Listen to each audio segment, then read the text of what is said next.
Chicken दादा ताले मै हा बहिणी भिनाव खाय सुठे दफ्तर करतै हन करत करत करत करत कन्हैया पिराई लाग अब चली दयाई अपने बिटिया कहीं धोइया ईम भर के गोबरा बहाई दी यन कुल परा है गैया खुलत ही जाई घरे तनी भर आराम करी का करी बहिनी भिनाव खा 3 बजे उठन है 3 बजे उठन सारा पानी करन भैसिन कइहा ने बांधन खाएन पियान द्वारा मुहारा बहारन चौका बर्तन करन खाना पानी करन तब कहन जाई हुआ दे आई तलवा मैहा बिटिया हमार ही तो गोबरा बीन लाई कंडा वंडा पाथे कइहा तो लेगन धवैया दिए लेगन नहा अनि का करे नहायन धोयन खाना पानी बनायन अपने बूढ़ा खट्टी पानी भरन कहन चलो अम्मा नहाए उनका धोती कपड़ा सफायन फिर सबका खाना पानी दिहन छोटका छोटका बूढ़ा कहिया जिनको बप्पा कहिया सबका खाना पानी बने दिहन खाइन पीन से फिर माजे धोए खोई गवा अब जाई थे बहनी चटकी रखिया काम करी थे जाई अब चटकी रखिया काम पे आई तब आई तो वही लगे खाई पी बहनी हमें जिनको बप्पा तो कहबो करिन कि मलकिन दो रोटी खाए लियो तब वही लगे जाओ लेकिन हम कन खाए ले तो हम कहीं ना पाइबे देख के आई तो वही लगे दोपहर खा पिएबे एक घूट बहनी चाय पी के और भाई आए ना बहनी बटिया यहाँ है अगर तनको भर लेट आई तो चटकिया रिसियाई लागत थी और तुरंत कहूँ लेट होएगा 5 मिनट तो 100 रुपया वही काट लेती अजंते बहनी हमें पैसा कितना जरूरत है हमारे जिनको बप्पा वही है बीमारी से उब गया है कल ही आए हैं अस्पताल से थी डॉक्टर कही नहीं कि भाई 1-2 महीना काम बहुत ना करे नहीं तो परेशानी बढ़ जाए तो का करी हमें करे पैसे कुल है अंते वही इतना रुपया लाया था ऑपरेशन करायन है अब दे पैसा कमाए चाहे चले कुछ करे धरे वह दूसर में तीसर बार है फिर चलिए इतना रुपया लगाई का करी बहनी बड़ा मजबूरी बात है यही पाए सोचे थे अरे ना खावे पीवे वो चली लेकिन कमावा ना छूटे अरे बहनी कमावा छूट जाए तो कहाँ से ती अपने लड़कन कहिया हम पढ़ाई लिखाई कहाँ से जिनको पप्पा के दवाई लेके आइबे अरे हाँ बहनी जानते ही हमारे घर खलिया पहले रात ही मजला थामत रही हमारे लड़कन के फीस जमा कर दिए ड्रेस ले दिए कॉपी किताब ले दिए बैग ले दिए अब बहनी उन्हों महीने रहा कह दीजिए कहीं ना हम तेरे लड़का कहीं पढ़ाई लिखाई पाए ना पैसा करे दे पाइबे और ना बहनी जिनको बप्पा दवाई पैसा दिए तो का करी कुल हमारे ऊपर तो जिम्मेदारी है कौनो में कह दे के रहते आए थे कराई थे अरे चलो हटाओ बहनी एक और कुल का हमें कौनो परेशानी ना है कमाई तो करे पड़थे कई लेबे और का लेकिन यह है कि हमें सबका घर अपना निकाले घर हम अपने रहाई दिए मुड़े पे की छत रहाई दिए हां बहनी कमा तो कहूं के लेके बे खाई पी लेबे ओकर बात ना है रहाई वाला दिक्कत यह है वैसे बहनी हम टहल करे से ना डराई थे सोची थे जितने टहल बूत करबे उतने शरीर स्वस्थ रही पहले रहा बहनी बिना हम एक थरिया खाना खाए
पैसा मालकिन अब तो 20,000 भेजे रहे। अरे तो 20,000 भेजे रहा तो 20,000 हम खाए लिए दीदिया लइका चाट लिए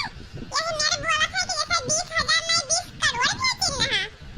हाँ नहीं तो जैसे 20 करोड़ भेजे रहे तू कोई नहीं आवत बाय जो नौकरी नहीं रखे हम 1 महीना 10 दिन हो गया उनका महीना पूरा हो गया तो उनका नहीं दिया तो कई रुपया बचबे करा 12,000 महीना का उन्हीं दिहन तो कई हजार बचबे करा 8,000 बचा 20,000 में सी तो 8,000 में का होबे करी। कहो मालकिन हम तो सुने रहन कि तू 2,000 मजूरिया देत हूँ तो कैसे 12,000 दे रही। अच्छा अपना काम करवाए थे मुझको से थी घर से बहिरे तक के तो तुम्हारे पप्पा हो हम 2,000 में करी है 20,000 भेजो रहा 20,000 और भेज दो और ना मन कहा तो 40,000 भेज दो 2-4 दिन बचा है नाग पंचमी साड़ी वाड़ी ले बाय साड़ी खरीदब सूर्या खरीदब फिर रक्षाबंधन आ गई नैहरे जाब रक्षाबंधन खरीदब मैं मिठाई खरीदब दुनिया खर्चे तो बाय। अच्छा ठीक बा मालकिन तू 40,000 कहा थी ना हम 40,000 भेज देबे लेकिन हमार एक बात कान खोल के सुन लियो। सुनी था कि ये सैती बड़की भौजी के ऊपर बड़े परेशानी बाटे बड़के भाइयों परेशान हो गए रहा। सुनी था कि ऐसे ही बड़की भौजी के ऊपर बड़े परेशानी बाटे और बड़के भैया बड़े परेशान हो गए रहा। हाँ तो सुने ना कि बहुत मेहनत कई के घर कुरिया सब गिरह रख के और बड़े परिश्रम कई के बड़की जिज्जी उज्जी नौकरी लगवाई ना अपने छोटकी दौलनिया के और नौकरी पौते इन्हें सबका घरे से निकाल दीस। हाँ निकाल दीस तो तुम्हें कौन परेशानी बा। अरे कौनो मतलब ना बा हमसे कल गाँव में रहा थे तो कही थे ओकरा जान मनो फिर मझलकी दौलनिया कुल कराइन धराइन ट्रेनिंग करवाइन ब्यूटी पार्लर खुलवाइन अब वहां कहत की धोखा दे दीस।